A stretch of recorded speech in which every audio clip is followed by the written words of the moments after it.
एक 21 साल की लड़की जिसे उसके ही सौतेले बाप के साथ सोने की लत लग गई थी, लेकिन वही लत ने उससे सब कुछ छीन लिया। लेकिन ये सब कैसे हुआ? उससे पहले हमें आपके सपोर्ट की बहुत जरूरत है, तो प्लीज चैनल को सब्सक्राइब कर दीजिए। 2001 बैंगलोर इलेक्ट्रॉनिक सिटी, जहाँ की एक बहुत फेमस रियल एस्टेट बिजनेसमैन की बेटी अर्चना रेड्डी। उस वक्त उसकी उम्र 22 साल थी। उसके पिता उसकी शादी एक काफी बड़े बिजनेसमैन से करवाते हैं। अर्चना की लाइफ में सब कुछ बहुत अच्छा चल रहा था। शादी के बाद उनके 2 बच्चे होते हैं। पहली लड़की जिसका नाम युविका रखा जाता है और दूसरा एक छोटा बेटा। जिसके बाद सब कुछ बहुत अच्छा चल रहा था। जिसके बाद काफी वक्त बीतता है, लेकिन जब अर्चना के बेटे की उम्र लगभग 17 साल थी तो अर्चना का उसके पति के साथ डिस्प्यूट होता है और डिवोर्स हो जाता है। और उस डिवोर्स के बाद अर्चना को लगभग 15 करोड़ रुपए एलिमनी के तौर पे मिलता है और उसके दोनों बच्चों की कस्टडी भी उसे ही मिलती है। लेकिन जस्ट उसके बाद उसके फादर की डेथ हो जाती है और जो उसके फादर के प्रॉपर्टी का कुछ हिस्सा था वो भी अर्चना को मिलता है। अब जो अर्चना थी वो काफी ज्यादा अकेली थी, इसीलिए वो अपनी माँ के साथ बैंगलोर में ही रहने लगती है। तभी वो अपने फादर के बिजनेस को कंटिन्यू करने के लिए खुद का एक रियल एस्टेट बिजनेस चालू करती है। अब अर्चना का बिजनेस काफी ज्यादा अच्छा चलने लगा था। तभी वो खुद को फिट रखने के लिए पास में ही एक जिम ज्वाइन करती है और उस जिम में वो एक जिम ट्रेनर से मिलती है जिसका नाम था नवीन कुमार। अब वहाँ पर जो नवीन कुमार और अर्चना रहती है, ये दोनों के बीच में दोस्ती हो जाती है। अब अर्चना रेगुलर बेसिस में जिम जाया करती थी, जिस चीज की वजह से इनकी दोस्ती धीरे धीरे प्यार में बदल जाती है। अब जो नवीन था वो थोड़ा गरीब परिवार से बिलोंग करता था, तो उसे पैसों की काफी ज्यादा जरूरत थी। और जो अर्चना थी वो काफी ज्यादा अकेली थी, तो उसे कोई साथी की जरूरत थी।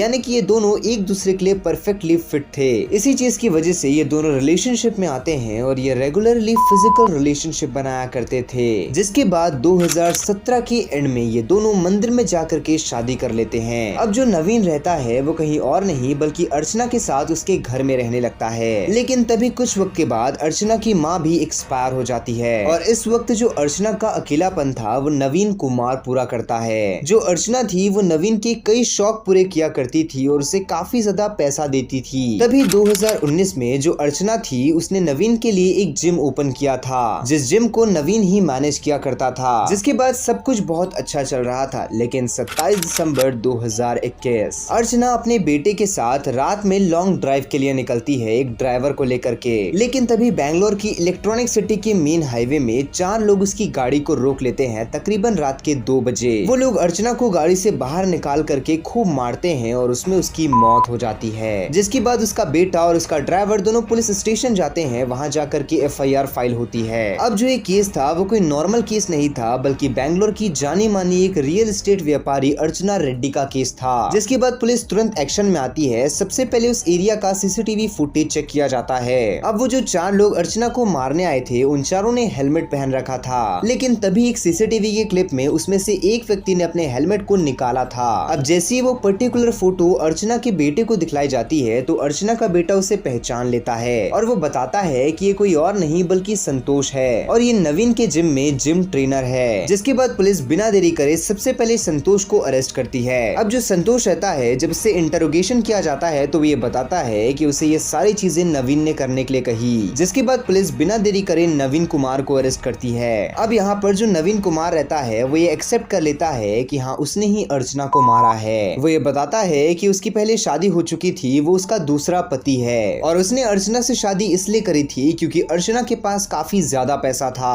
अब पुलिस का क्वेश्चन ये था कि जब अर्चना उसे पैसा दे रही थी तो उसने अर्चना को क्यों मारा? तो नवीन कुमार ये बताता है कि जब उसने अर्चना से शादी कर ली थी तो वो अर्चना के घर में ही रहा करता था। तभी उसे ये मालूम चलता है कि अर्चना की एक बड़ी लड़की भी है जिसका नाम है युविका। अब जो युविका थी वो भी घर में ही रहा करती थी। तभी जो नवीन की नजर रहती है वो युविका के ऊपर पड़ती है और वो युविका के साथ काफी ज्यादा क्लोज हो जाता है। अब धीरे धीरे ये जो क्लोजनेस रहती है ये फिजिकल रिलेशनशिप में बदल जाती है। अब अर्चना जब भी घर से बाहर होती थी तो जो नवीन था वो युविका के साथ फिजिकल रिलेशनशिप बनाया करता था और धीरे धीरे वक्त के साथ युविका को भी नवीन की लत लग चुकी थी। लेकिन तभी एक दिन जब ये दोनों फिजिकली इन्वॉल्व थे तभी अचानक से घर में अर्चना आ जाती है और अर्चना ये दोनों को आपत्तिजनक स्थिति में देख लेती है। जिसके बाद वो बिना देरी करे नवीन को घर से बाहर निकाल देती है। अब हालांकि उस वक्त नवीन तो घर से बाहर निकल जाता है, लेकिन उसी के एक हफ्ते के बाद अर्चना की बड़ी बेटी यानी कि युविका भी घर छोड़ करके चले जाती है और जो युविका और नवीन थे ये दोनों एक साथ लिविंग रिलेशनशिप में रहने लगते हैं। लेकिन यहाँ पर जो अर्चना रहती है वो इन दोनों को पैसा देने से मना कर देती है, जिसके बाद युविका और नवीन ये दोनों मिलकर के एक प्लान बनाते हैं, जिसमें 27 दिसंबर 2021 अपने कुछ जिम के मेंबर्स के साथ मिलकर के अर्चना को मार देते हैं। जिसके बाद इनका प्लान था कि अर्चना की पूरी प्रॉपर्टी अपने नाम करवा लेंगे। लेकिन सच तो ये है कि अभी ये सलाखों के पीछे है। लेकिन आपने इस कहानी से क्या सीखा, आप अपनी ओपिनियन कमेंट बॉक्स में जरूर बताइएगा। बाकी आपको ऐसी ही क्राइम डॉक्यूमेंट्रीज देखना पसंद है तो हमारे चैनल को सब्सक्राइब करके बेल आइकन कॉल पे सेट करना मत भूलना। मैं मिलता हूँ आप लोगों से नेक्स्ट वीडियो में।